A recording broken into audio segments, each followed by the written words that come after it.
ভাই সাংবাদিক যারা আছেন, সাংবাদিক যারা আছেন এটা যদি এখনই বন্ধ না করেন আপনাদের সহ আমরা তালা মেরে দিব।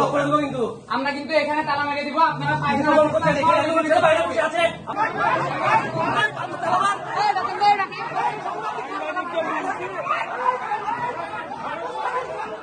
রাজশাহী পর্যটন মোটেলে এনসিপির দুই পক্ষের উত্তেজনা চলার সময় সংবাদকর্মীদের উপর চড়াও হয়েছেন দুই এনসিপি নেতা। পরে সাংবাদিকদের তোপের মুখে ওই দুই নেতা সরে যেতে বাধ্য হন।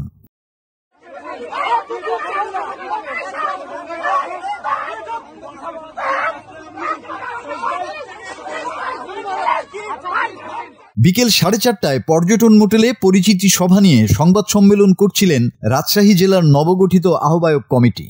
এ সময় এনসিপির মহানগর কমিটির একাংশ অন্তত 30 জনের একটি দল জেলা কমিটির আহ্বায়ক সাইফুল আলমকে আওয়ামী লীগের দোসর বলে তাদের কর্মসূচি ভণ্ডুল করার চেষ্টা চালায়। এ সময় মহানগর কমিটির 2 জন নেতা সংবাদ সম্মেলন চলার সময় সভাকক্ষে ঢুকে সংবাদকর্মীদের বের হয়ে চলে যেতে হুকুম দেন।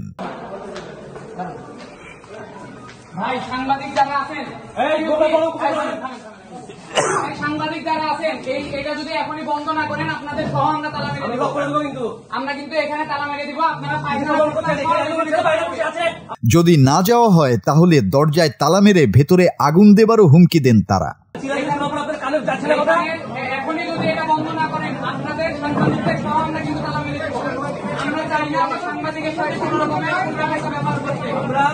এতেই ক্ষিপ্ত হয়ে ওঠেন কর্মরত সংবাদকর্মীরা। সাংবাদিকরা একাট্টা হয়ে সেই হুমকিদাতা দুজনকে পর্যটন মোটেলের বাইরে বের করে আনেন।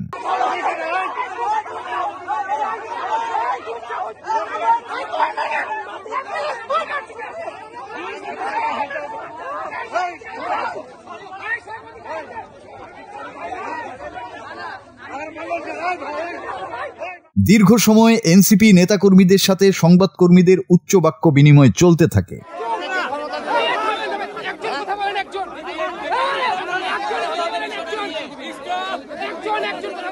পরে পরিস্থিতি নিয়ন্ত্রণে পুলিশ দুই পক্ষকে শান্ত করার চেষ্টা করেন।